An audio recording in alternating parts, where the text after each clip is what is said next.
Olá, eu sou Daniel Mitelbach e está começando mais um Repercute Paraná, um programa de iniciativa da Central Única dos Trabalhadores para levar até você aquilo que você não vê na programação convencional.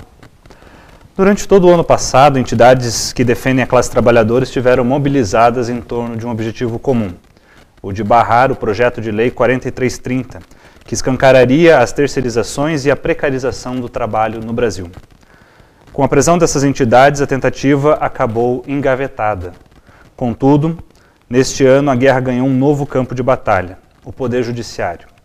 Em breve, o Supremo Tribunal Federal julgará um processo com repercussão geral que definirá essa questão, o que é atividade fim para as terceirizações.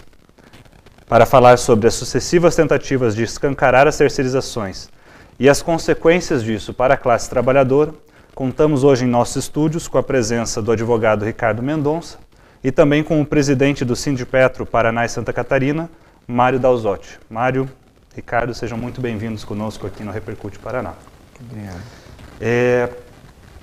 Mário, eu queria que você começasse explicando para a gente, entendendo que a categoria dos petroleiros é uma categoria diretamente afetada por essa questão das terceirizações. O que significa, até para que os nossos telespectadores entendam, o que é terceirização de atividade fim? E de que forma vocês percebem hoje na categoria que isso pode ser considerado uma prática danosa para a classe trabalhadora? Vou começar pelo final da tua pergunta, Daniel. A Petrobras hoje, você identifica bem claramente para a gente onde que está pegando a questão da precarização do trabalho. É claro para a gente, é evidente. Hoje a gente tem números do sistema Petrobras em torno de 360 mil terceirizados e 80 mil próprios. Então a atividade fim na Petrobras já está.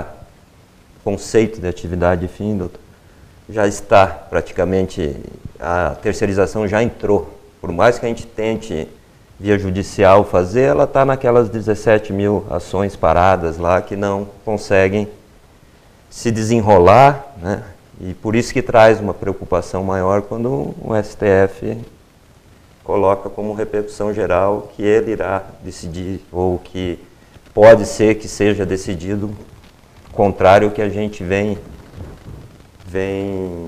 defendendo, Contrário a isso. E na Petrobras é o exemplo mais claro. De 95 para cá a gente teve 332 mortes. 65 próprios e 267 trabalhadores mortos terceirizados. Alguma explicação tem em relação a isso. É clara e evidente.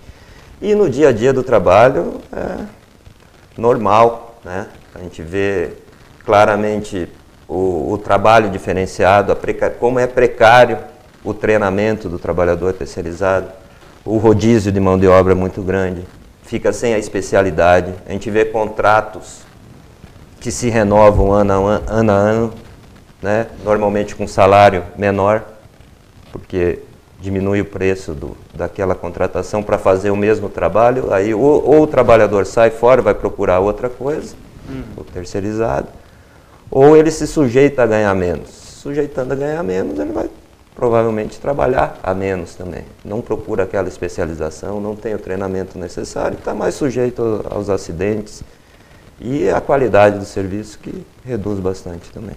Sim. Ricardo, do ponto de vista legal, como é que funciona hoje a terceirização no Brasil? Como é que ela está estruturada? Quais são as atividades que têm sido terceirizadas? E o que a legislação prevê hoje nesse sentido?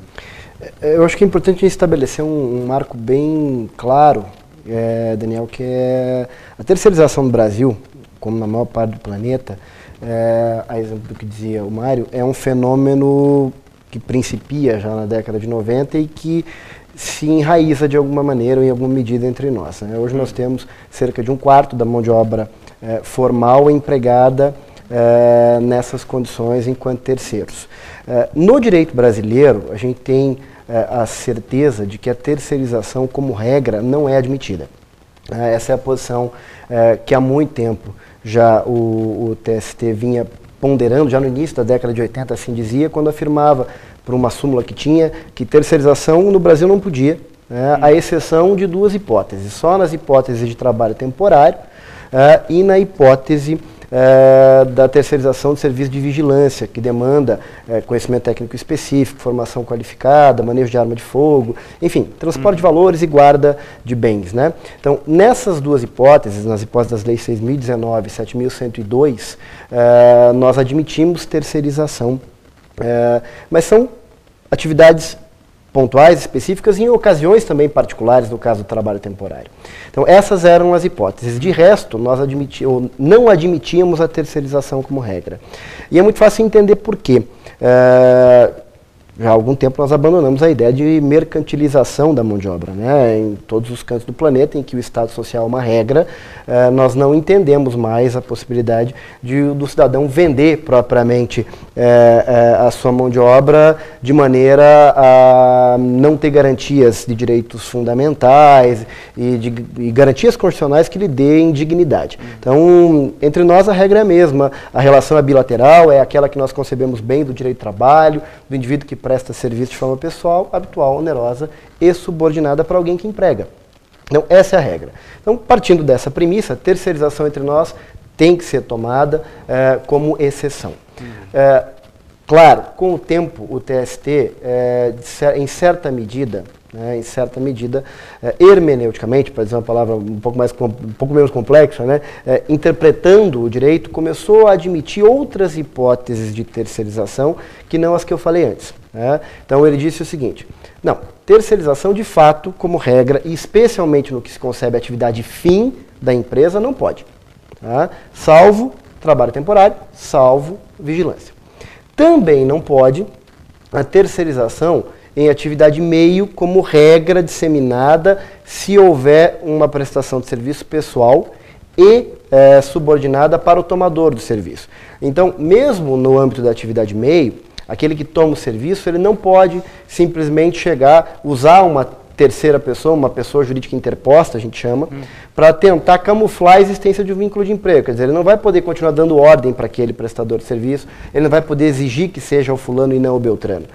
Ele terá que propriamente seguir uma certa rotina de transferir aquela atividade que não é do núcleo da sua atividade empresarial para alguém que vai explorar aquilo economicamente. Então, atividade meio, em síntese, é admissível em serviços técnicos específicos, disse o TST, em casos de asseio e conservação, vigilância, serviço de informática, desde que isso não importe pessoalidade do prestador do serviço com o tomador imediato do serviço, que é aquele lá que contrata a empresa terceirizada, e desde que não haja também subordinação direta com esse tomador de serviço. Então, esse é para sintetizar, é assim, terceirização e atividade fim, não, essa é a regra.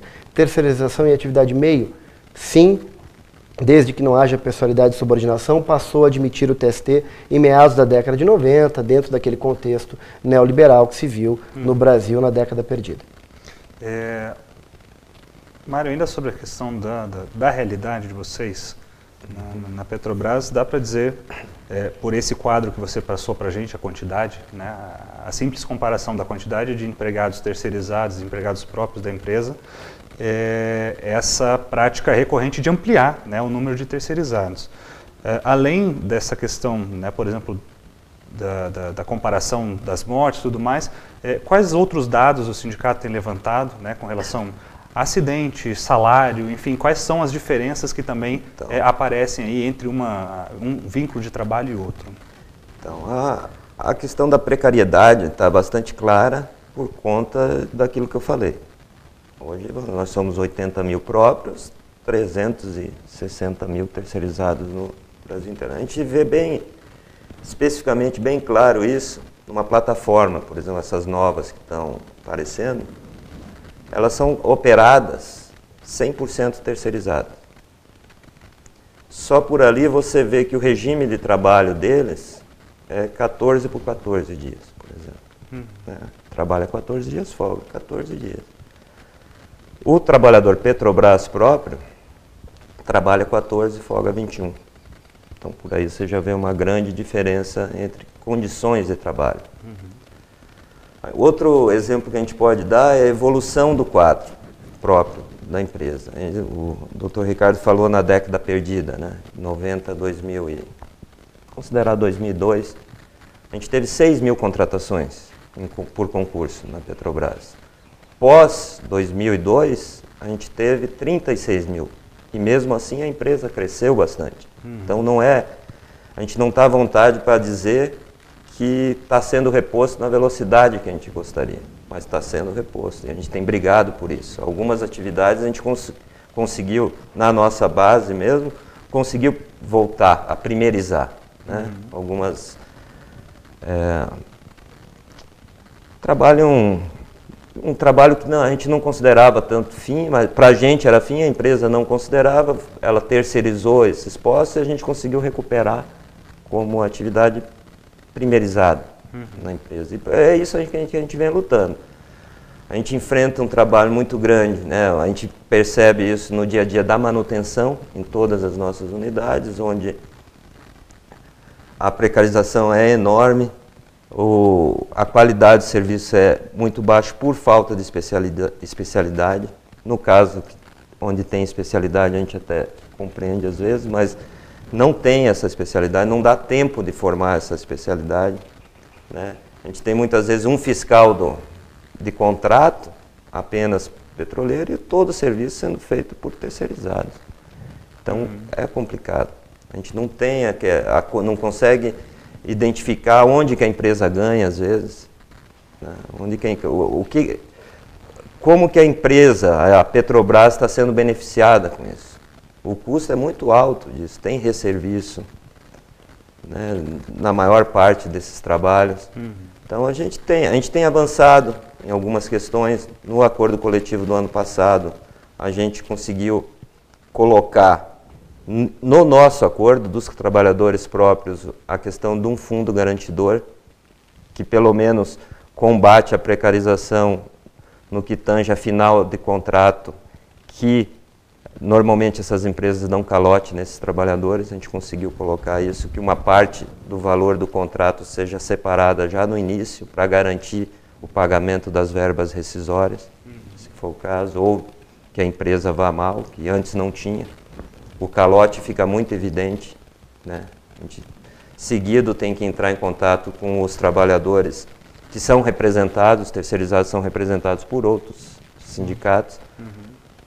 Aqui na nossa base a gente tem uma parceria muito grande com o Sindimonte, que representa a maior parte dos terceirizados aqui no estado. Mas mesmo assim sempre faltava alguma coisa. A gente conseguiu no acordo passado garantir pelo menos que esse calote não vai acontecer. Mas e a gente tem, se a gente não consegue representar por direito esses trabalhadores, de fato a gente vem representando. A gente tenta fazer essa intermediação, tenta representar e tenta garantir o mínimo desses direitos. Agora o ideal é que não existisse, sabe? Fosse todo mundo primeirizado.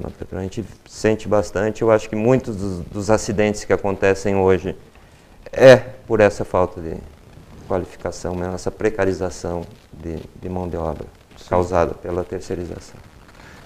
Eu quero pegar um assunto específico que você colocou agora, Mário, até para remeter isso também para o Ricardo, que é essa questão, a gente discutiu isso muito com relação, na discussão do enfrentamento ao PL 4330, sobre esses dois aspectos. O primeiro é de que o PL, o projeto da forma como ele estava apresentado, num primeiro momento abriria a possibilidade de terceirização indiscriminada, para setor fim, para setor meio, dentro do serviço público, inclusive, o serviço privado. Mas uma outra consequência era um pouco disso que o Mário estava falando, de acabar com a responsabilidade subsidiária, da tomadora de serviço. Ou seja, como um caso evidente, claro, da Petrobras, a empresa que contrata, a terceirizada, não seria responsável também pelo eventual calote que essa terceirizada dá nos seus trabalhadores, nos seus empregados.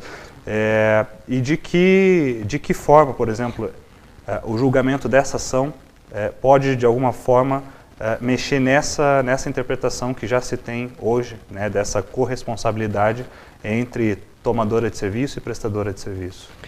Hoje, Daniel, na verdade é o seguinte, o TST tem uma posição que ainda nos parece um pouco tímida, né, que poderia ser um pouco mais agressiva na tutela desses interesses que você disse. Quer dizer aos trabalhadores o seguinte, na pior das hipóteses, no pior cenário de terceirização, o tomador do serviço será corresponsabilizado, né, pelos direitos que vocês têm. A gente sabe que os problemas são mais graves do que esse, e provavelmente vamos tratá-los adiante.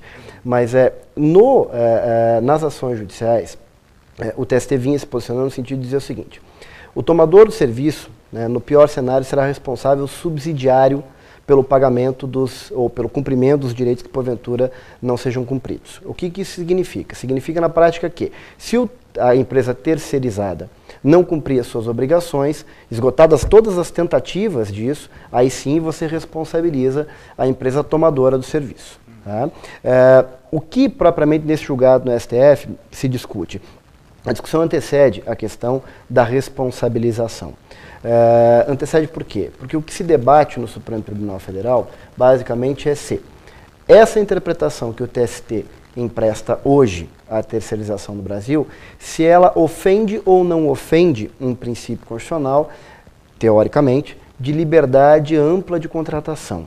Significa dizer o seguinte, que qualquer particular estaria protegido, dizem os que querem propriamente uma resposta dessa natureza, né, do Estado, inclusive, nas suas relações contratuais, que podem estabelecer, desde que respeitem a lei, qualquer coisa, né, desde que não ofendam os princípios constitucionais, desde que não ofendam as regras infraconstitucionais, que pode contratar o que quiser. Então, o que esses que querem uma terceirização ampla e restrita por meio de uma decisão judicial, que é o que se almeja, né, querem que o STF diga o seguinte, você pode contratar à vontade. Agora, não haverá, me parece, até porque não é objeto propriamente dessa discussão nesse particular, alguma dicção no sentido de retirar a responsabilidade, ainda que subsidiária, do tomador do serviço. Isso eu acho menos provável na decisão, não é o grande enfoque. Tá? Não é o grande enfoque.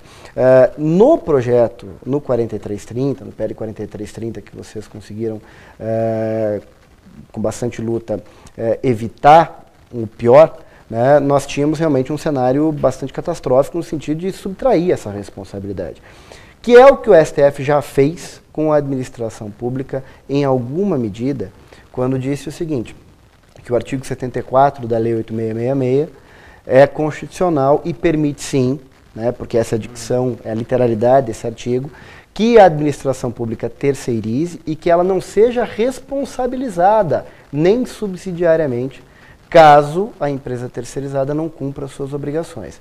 Essa decisão já houve. Né, então, com relação à administração pública, isso já está, em certa medida, materializado. O TST, melhor dizendo, vem compreendendo essa decisão do Supremo Tribunal Federal num sentido um pouco menos gravoso para os trabalhadores, porque vem adequadamente dizendo o TST o seguinte, que se houver propriamente culpa, que nós chamamos em vigilando, né, ou culpa em elegendo, pela ausência de vigiar e pela ausência de tomar as medidas necessárias para eleger adequadamente quem vai ser o terceirizado, que a administração pública será responsável, sim, pelo pagamento da conta, exatamente porque não tomou as medidas necessárias a garantir o cumprimento da lei. Então, em termos práticos, né, nós temos hoje um cenário melhor de responsabilidade, inclusive solidária, da administração pública, se porventura ela for partícipe de uma eventual fraude. Tá? Mas vejamos o que verá no julgamento do Supremo Tribunal Federal, porque essa ainda é uma incógnita. Sim. Mas eu não creio que haja supressão da subsidiariedade. Apenas rapidamente, Ricardo, só para a gente concluir esse bloco antes de ir para o nosso intervalo, nesse aspecto do que você coloca, do que desejam, né, aqueles que ingressaram com a ação, que querem uma posição do Supremo nesse sentido de liberar, né, as formas de contratação, daria para interpretar isso como uma desregulamentação das relações de trabalho que nós temos hoje instituídas no país? No sentido de desconstrução do Estado Social, do próprio direito de trabalho, sem dúvida. Sem dúvida, é isso que significa. Perfeito. Bom, a gente vai para um rápido intervalo, repercute, volta já.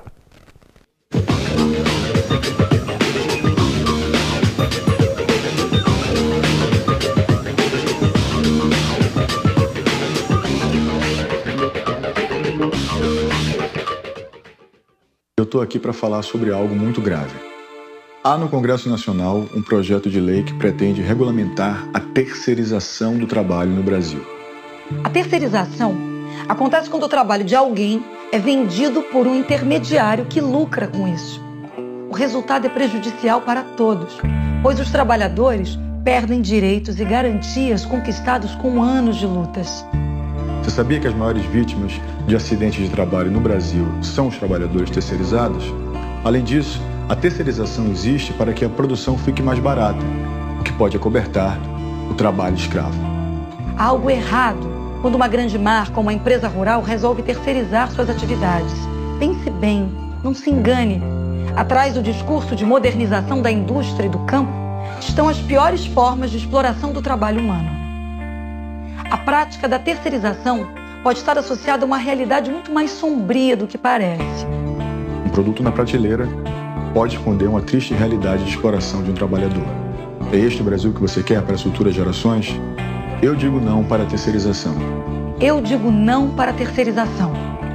E você?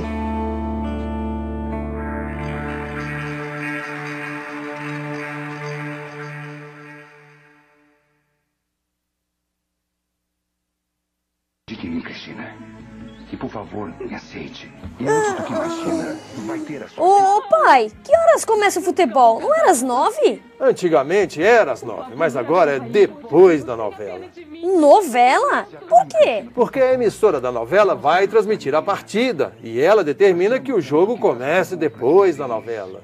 Que absurdo, pai! Estou ficando com sono. Por que essa emissora determina uma coisa que não é da conta dela? A emissora que corte a novela. Pois é, filho, uma televisão não deveria determinar o horário do jogo. Mas determina, né, pai?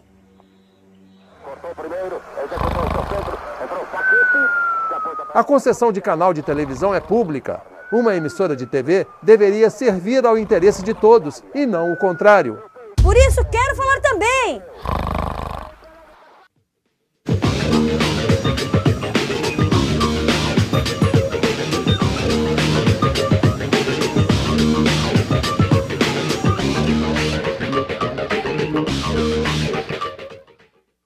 Olá, estamos de volta com o Repercute Paraná, discutindo hoje sobre o tema das terceirizações. Ricardo, no final do último bloco, né, a gente falava um pouco dos modelos de contratação e da forma como a terceirização se dá hoje, né, já na prática no Brasil. E uma coisa que você me falou chamou um pouco a atenção, que é a forma como o serviço público em geral, né, a administração direta, as suas autarquias e tudo mais, tem se utilizado desse subterfúgio, né, inclusive, né, por diversos motivos, seja para diminuir gastos do Estado, seja para driblar a lei de responsabilidade fiscal e tudo mais. Mas uma coisa me chama a atenção no serviço público em especial, que é não apenas a terceirização dos serviços, mas uma prática recente, né, chamada de quarteirização, né, que é quando o serviço público contrata uma grande empresa para realizar um determinado serviço e essa empresa começa a contratar várias empresas menores. Como é que isso está regulamentado ou não hoje e qual tem sido, né, o entendimento do aspecto jurídico sobre a responsabilidade do serviço público nesse sentido e até que ponto isso pode ou não pode ser feito, né? Enfim, como é que isso afeta diretamente o nosso sistema hoje? Eu acho que a premissa é a seguinte, Daniel, a premissa é a burla ao concurso público.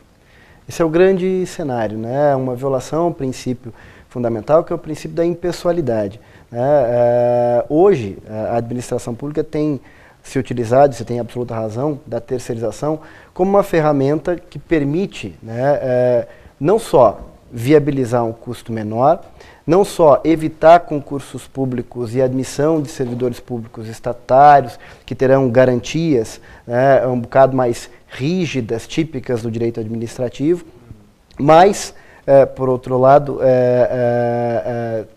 terão que se cingir também às regras do direito administrativo enquanto servidores, né, para utilizar a mão de obra mais barata, simples, quarteirizada, no que você bem diz e tem razão, em que você, em certa medida, desumaniza as relações. Né? No fenômeno da terceirização, você já tem um terceiro alheio ao contrato de trabalho. A administração pública não pode contratar empregados, senão, pelo menos a administração direta, né, senão em hipóteses muito particularizadas. A Constituição proíbe que ela o faça. Hoje em dia, o que nós temos é a exceção tomada por regra. Um exemplo claro é o que se faz, por exemplo, no estado do Paraná, com os professores da rede estadual, né, em grande medida terceirizados. Chamado PSS. Exatamente, eles mesmos. A admissão desses trabalhadores nessa condição, ela é, claro, evidentemente precária se considerada a regra. Mas a coisa é ainda mais grave quando nós passamos a olhar para outros fenômenos que não tem só um terceiro entre o tomador de serviço e o que vende a sua força de trabalho. Você tem, além do terceiro, o quarto, o quinto, o sexto, que na verdade existem com um único propósito: tentar evitar o quanto possível a identificação de quem é o verdadeiro responsável por aquela relação jurídica. Isso tem impactos imediatos na organização sindical desses trabalhadores, como o Mário bem apontou. Isso tem impacto imediato nos salários desses trabalhadores, porque não tem conta que feche, é muito simples. Se vai custar X, para que esse aqui ganhe dinheiro, evidentemente que alguém aqui vai ter que perder. A coisa não é matemática, é muito. Senão a administração também não terceiriza. Sim. Se para ela o custo for exatamente o mesmo, não vale a pena fazê-lo. Ainda vai correr o risco desse cara que sumir e deixar toda a conta para ela pagar. Então tem que ser mais barato aqui. Além do impacto sindical, além do impacto no salário, além do impacto nas condições de trabalho, por último, você terá ainda um trabalhador absolutamente alijado do seu processo de pertencimento. Quer dizer, ele perde a sua capacidade de identidade enquanto trabalhador de uma determinada categoria. É o que alguns teóricos chamam de captura da subjetividade desse trabalhador. Então, dentro desse cenário todo, a resposta para aquilo que você me pergunta é a seguinte: a administração pública não pode terceirizar como regra. Isso é, de fato, uma burla ao concurso público. Nem mesmo a administração pública indireta, porque não foge à regra. É exatamente a mesma regrinha do artigo 37 da Constituição. Então, é preciso que nós repensemos a respeito disso também. O poder público tem se valido dessa ferramenta com frequência, é o maior tomador de serviço terceirizado no Brasil hoje, responsável por mais de 40% do serviço terceirizado no Brasil, e não raro contrata pessoas jurídicas interpostas que deixam os trabalhadores na mão, como o Mário bem apontou. E vocês sentem isso na prática, Mário, no dia a dia? Sim, essa relação, a forma como isso se dá? Sem dúvida, a gente vive isso diariamente, né? Os maiores problemas que chegam para a gente é na questão... Acontece na administração indireta também, como o caso da Petrobras, Caixa Econômica, Banco do Brasil, economia mista, empresa pública. Apesar de sermos seletistas, temos que ser concursados, os próprios. E a gente vê essa questão da quarteirização, para a gente, no dia a dia, a gente vê uma empresa passa para outra. E para depois você ter que bloquear um valor judicialmente para garantir o pagamento de verbas rescisórias, fica uma complicação, você não sabe com quem você está falando. Nas obras aqui, a gente teve na Repar, na ampliação da refinaria de Araucária, a gente viu bem claro isso, uma grande empresa pega o contrato maior, várias outras empresas subcontratadas, quarteirizadas, quinteirizadas, sextizadas. E condições assim que a gente viu nas obras, que veio muita gente de fora, situações análogas a trabalho escravo, que é absurdo. A gente tem um dossiê que a gente fez lá, alojamentos precários, alimentação precária, coisa absurda, assim, trabalhador pedindo ajuda para poder fazer uma viagem no fim de semana para voltar para casa, porque a empresa tinha contratado, tinha prometido viagens e segurou o cara aqui 1 ano.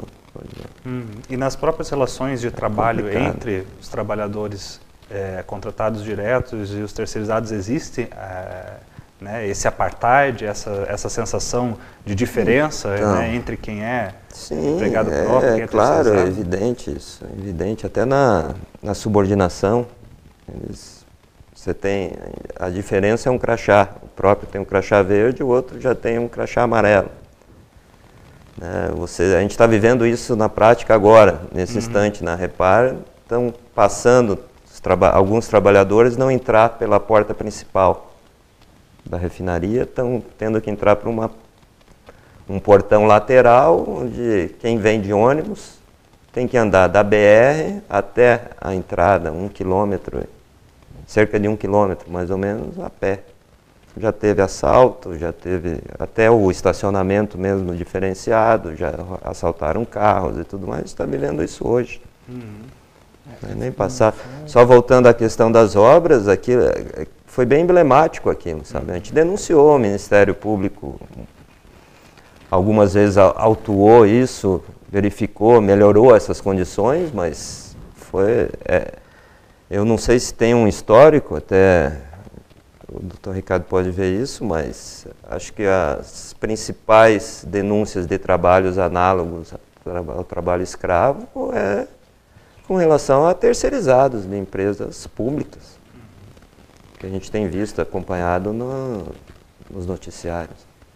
Nesse sentido, né, eu acho que até seria bom, para que os nossos telespectadores entendam também a dimensão, a profundidade dessa discussão, a gente resgatar um pouquinho do que foi feito, né, do trabalho de mobilização, de luta, de resistência nesse tema desde o ano passado. Né? Tanto o Sindipetro, né, os sindicatos bancários aqui, a própria Federação dos Petroleiros, a CUT no Paraná e a CUT Nacional de uma maneira organizada, se envolveram muito, né, nessa luta, em especial com relação ao processo de barrar a votação do PL 4330.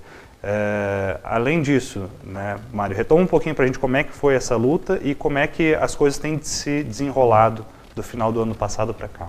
Então, durante todo o ano passado, quando a gente intensificou essa luta, a CUT, você mesmo falou, assumiu o protagonismo dessa luta. Se não fosse o trabalho especificamente da CUT nacional, estadual e seus sindicatos, suas federações filiadas, a gente não teria conseguido barrar. A gente tem dito que não foi engavetado, ele está suspenso lá, que de uma hora para outra pode ser retornar para a pauta do Congresso Nacional.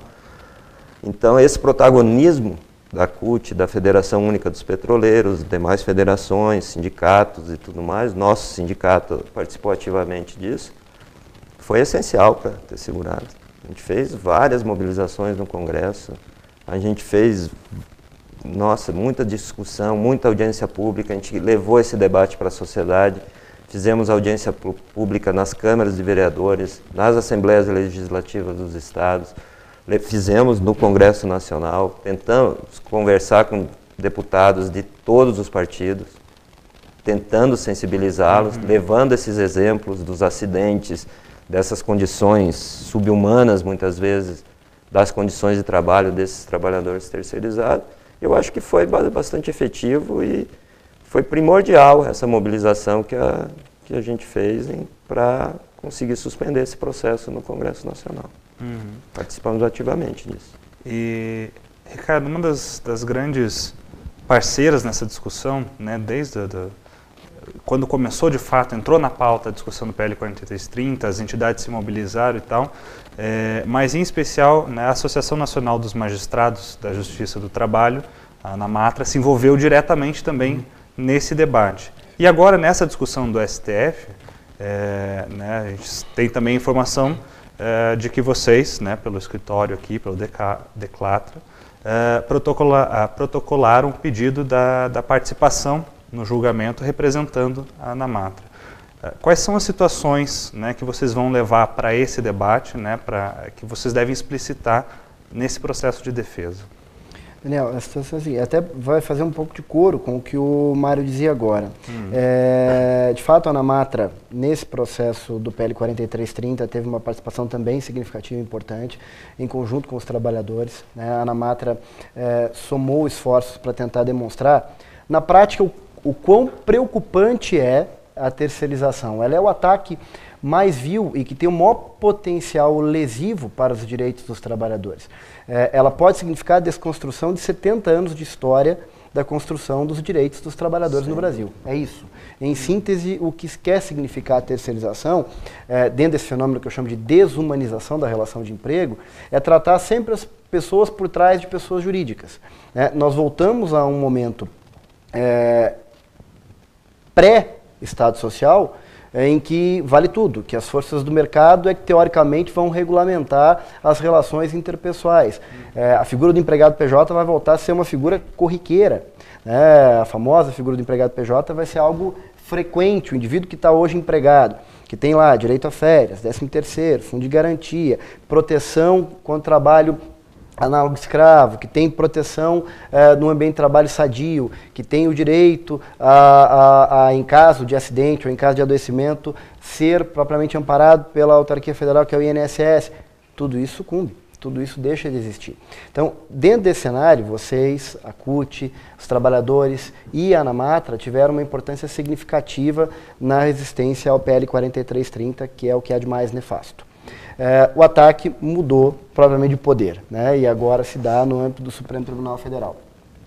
Também no Supremo Tribunal Federal, a CUT, as demais federações, diversos sindicatos e outras federações importantes como a FUP, a CONTRAF e outras tantas, já se organizam no sentido de participar ativa, democraticamente e legitimamente desse debate.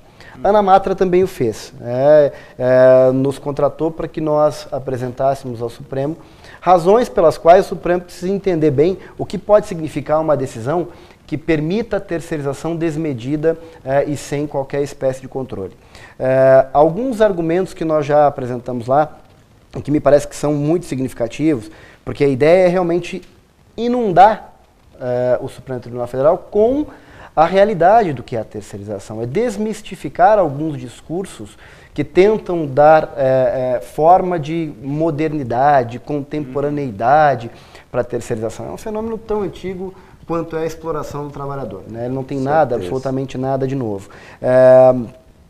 O que nós dissemos lá no primeiro momento em relação a esses mitos? O primeiro que a gente tenta desconstruir é o mito que a CNI, por exemplo, tenta construir, de que a terceirização é um fenômeno que gera empregos. Nunca gerou, né? Nem nos países em que ela nasceu, muito menos nos países periféricos que adotaram, a partir do final da década de 80, e no nosso caso, mais claramente a partir do início da década de 90, os primados neoliberais. Ela nunca gerou emprego, pelo menos não emprego decente. Então esse é o primeiro, propriamente, ponto que se leva em consideração. O que nós compreendemos por emprego decente? O que protege contra o trabalho análogo à condição de escravo, o que protege das condições precárias de trabalho, o que protege de acidente de trabalho, o que protege da morte. O que garante salário digno, o que garante férias, o que garante 13º, o que garante fundo de garantia, o que garante remuneração de trabalho suplementar, o que garante especialmente identidade de classe e identidade propriamente de representação sindical. Então, só alguns dados para exemplificar o que a terceirização pode significar na vida das pessoas. Hoje, comparativamente, aquilo que você dizia da questão da identidade, trabalhadores que trabalham mesa a mesa, que exercem a mesma função, um empregado direto e o outro terceiro, tem uma diferença de remuneração que gira em torno de 1/4. 27% é mais ou menos o dado que se tem no Brasil hoje. Aquele que é terceirizado ganha pelo menos 1/4 menos do que ganha o empregado ativo. O empregado ativo, por exemplo, na categoria bancária, tem uma série de vantagens históricas que a categoria conquistou. PLR, plano de saúde, jornada de 6 horas em razão da gravosidade do trabalho, duração semanal de 30 horas, auxílio alimentação, vale-refeição, proteção contra a dispensa em pré-aposentadoria. Enfim, há uma infinidade de garantias que essa categoria conquistou, que o terceirizado, porque empregado de uma empresa terceira e não do banco, não tem, porque não é representado pelos sindicatos bancários em razão do nosso sistema de enquadramento sindical. Então, esse cidadão aqui se sente evidentemente discriminado, porque ele faz o mesmo trabalho que o colega do lado, tem que fazer com a mesma qualidade, com a mesma produtividade, tem que dar resultado, mas aquele lá, pelo simples fato de ser empregado direto, tem uma série de vantagens que esse não tem. Segundo dado que impressiona, e esse impressiona muito dentro do que você disse com relação às mortes, segundo dados estatísticos que o próprio DIEESE levanta, nos casos de acidente de trabalho que resultam em morte dos trabalhadores, cerca de 80% dos casos que houve no Brasil nos últimos anos estão relacionados ao trabalho terceirizado. Quer dizer, de cada 5 trabalhadores que sofrem acidentes letais, 4 são empregados terceirizados, porque as condições de trabalho são precárias. Você pega entre os eletricitários, o dado é pavoroso, né? Você chega a ter diferenças de 10 vezes esse número. Quer dizer, enquanto morreram, por exemplo, em 2011, se não me engano, eu não me lembro exatamente o ano, mas enquanto num determinado período, ou em 2011 ou 2012, depois eu posso até verificar, 7 empregados ativos, diretos, que trabalhavam para as tomadoras de serviços nessa condição de empregados, faleceram. Nesse mesmo período, 73 terceirizados morreram por acidente de trabalho. No trabalho análogo à condição de escravo, você mencionou, nos 10 últimos maiores casos de desconstrução ou de aniquilação do trabalho escravo que o Ministério Público conseguiu alcançar no Brasil, desses 10 últimos, 85% dos trabalhadores liberados dessa condição eram terceirizados. Isso também é significativo. Então, quer dizer, não há propriamente espaço para dizer que a terceirização cria trabalho decente. Outro mito que era, terceirização remunera e remunera bem. Não, não remunera, acabamos de ver que não remunera. Terceiro mito, a terceirização no Brasil é tolhida e isso nos causa uma menor competitividade. O Brasil passa a ser menos competitivo nesse cenário se comparado a outros países do globo. Esse fenômeno é comum à França, é comum à Alemanha, é comum à Espanha. E nós temos que tomar os bons exemplos e adaptarmos para a nossa realidade. Inclusive, não podemos importar de fora algo que não preste, né? Se pegarmos a Espanha, por exemplo, que terceiriza a rodo, hoje nós temos índices de desemprego que geram ou chegam perto dos 30%. No Brasil, nós estamos na casa dos 6%. Então, eu prefiro esse regime que inclui aquele que exclui. Perfeito.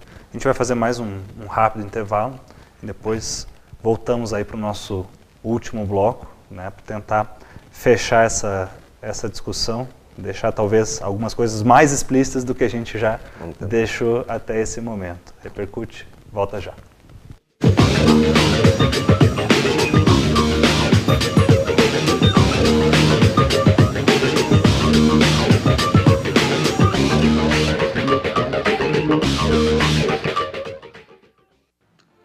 Olá, eu sou Osmar Prado e estou aqui para falar sobre algo muito grave. No Congresso Nacional, um projeto de lei pretende regulamentar a terceirização do trabalho no Brasil. Imagine a escola dos seus filhos sem professores, hospitais sem médicos e enfermeiros, uma construtora sem operários. Todos substituídos por profissionais com menos direitos e garantias. A terceirização se dá quando o trabalho de alguém é vendido por um intermediário que lucra com isso. O projeto pretende autorizar essa prática de forma generalizada. O resultado será prejudicial a todos os brasileiros, pois os trabalhadores perderão direitos e garantias conquistados com anos de lutas. A proposta traz benefícios apenas para os empresários que usarão a mão de obra com custo baixo.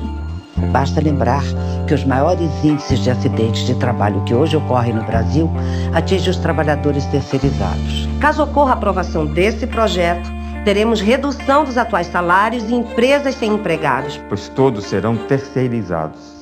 A terceirização existe para que a produção fique mais barata. O que pode acobertar o trabalho escravo no Brasil. Não podemos permitir que poucos ganhem com o trabalho de milhões. Esse é o Brasil que você quer para as futuras gerações? Eu digo não. Eu digo não. Eu digo não. Não para a terceirização do trabalho. E você?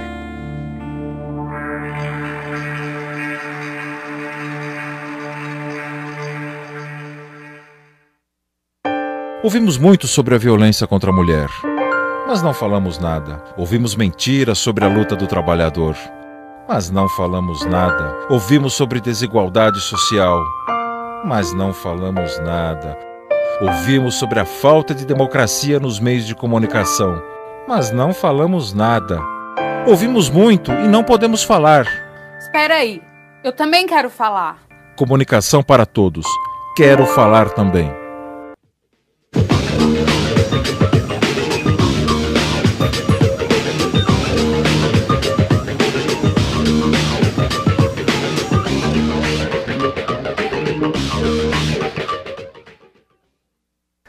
Olá, estamos de volta no nosso último bloco do Repercute Paraná, conversando hoje sobre o tema da terceirização, né, e sobre como isso tem repercutido diretamente na vida dos trabalhadores. Mário, especial agora uma pergunta para você que vive aí a relação do sindicato com os trabalhadores. A gente falou muito aqui, principalmente nesse último bloco, das consequências da terceirização, né, da diferença da relação de trabalho, dos regimes, da perda de direitos desses trabalhadores e tal. Agora, muitas vezes quando você vai levar esse assunto para a base, vai conversar isso com a categoria, às vezes fica aquele sentimento por parte desses trabalhadores que são terceirizados hoje, que estão contratados nessa condição, de que nós queremos acabar com o trabalho, com o emprego dele, né? Que nós queremos que o cara vá para a rua, nós queremos que o cara seja demitido.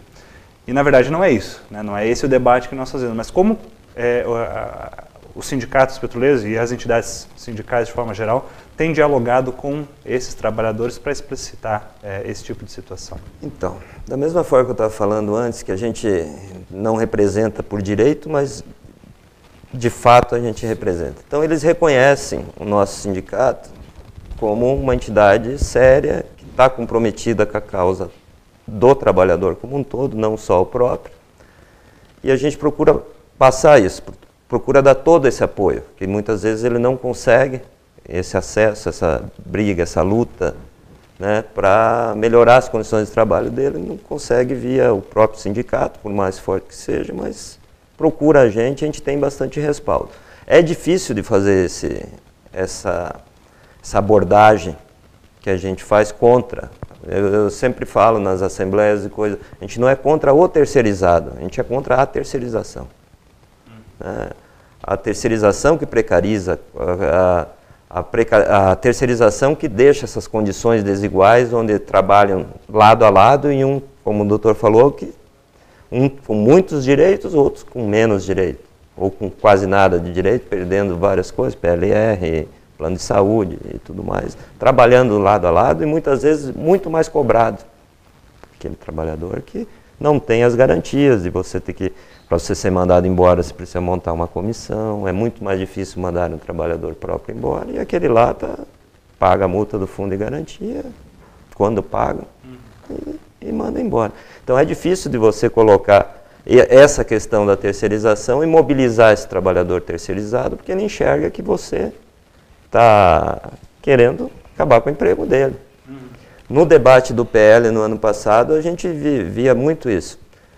E trabalhadores, muitas vezes pagos pelos empresários que estavam tocando aquele projeto, lá eu sou a favor, sou terceirizado e sou a favor do PL 4330. Complicado. Mesmo sentindo na prática, mesmo sentindo no lombo a falta de direitos e tudo mais. Então você enxergava isso, do que você falava para ele? Cara, esse projeto é o patrão que está dando. Se é bom para o patrão, não vai ser bom para o trabalhador. Nunca. Não existe isso. A gente tem que evitar que seja aprovado o PL, né, 4330, que é um projeto de lei feito por empresários, feito por patrões. Então não vai ser bom nunca para a classe trabalhadora. E esse debate é complicado mesmo de fazer, é difícil do trabalhador entender. Você deu um exemplo, Mário, né, dessa relação própria na base de vocês, por exemplo, onde hoje já existe, neste caso, o Sindipetro como sindicato dos empregados próprios, né, e o Sindimonte que representa esses trabalhadores terceirizados.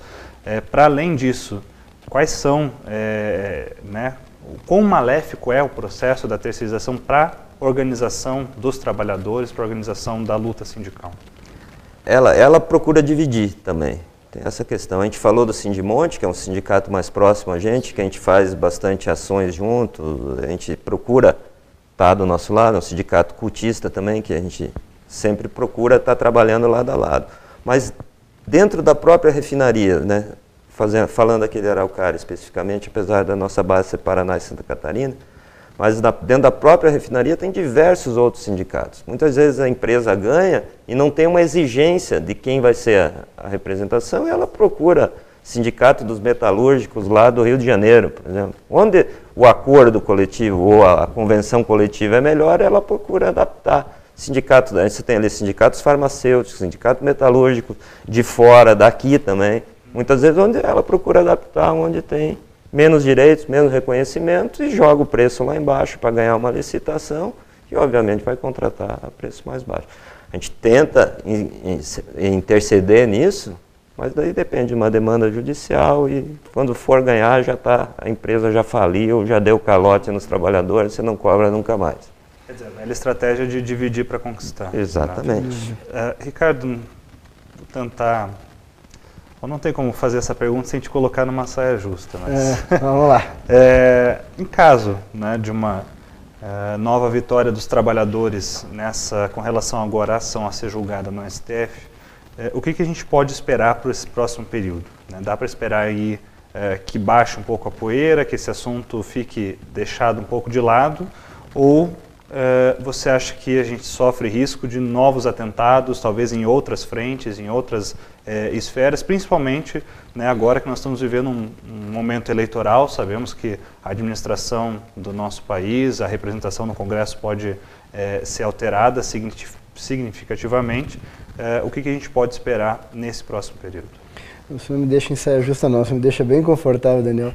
Eu só queria destacar, só para não deixar, antes de responder a tua pergunta, erro, foi no ano de 2010 em que a Fundação COGE verificou entre os eletricitários que havia essa disparidade aí de algo em torno de 10 vezes a diferença de mortos entre trabalhadores próprios e terceirizados.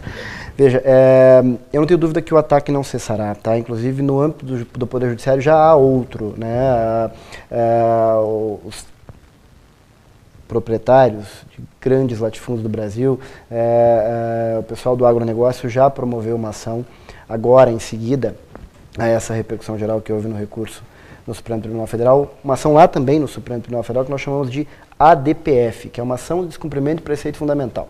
O nome é feio, a beça, mas ela quer significar basicamente o seguinte: eles estão a dizer ao Supremo que toda e qualquer interpretação, de novo, né, que coíba a liberdade de contratação viola a regra do artigo 5º, inciso 2 da Constituição, que diz o seguinte, que ninguém é obrigado a fazer ou deixar de fazer alguma coisa senão em virtude de lei.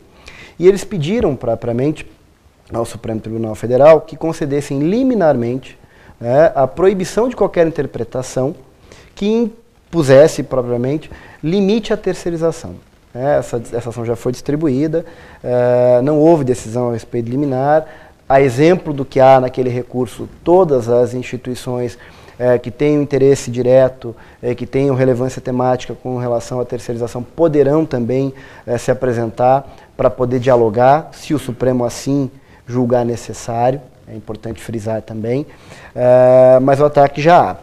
E haverá também já, né, promessas de ataque no Poder Executivo, se porventura nós tivermos um cenário aí de retorno de governo dos neoliberais. Né?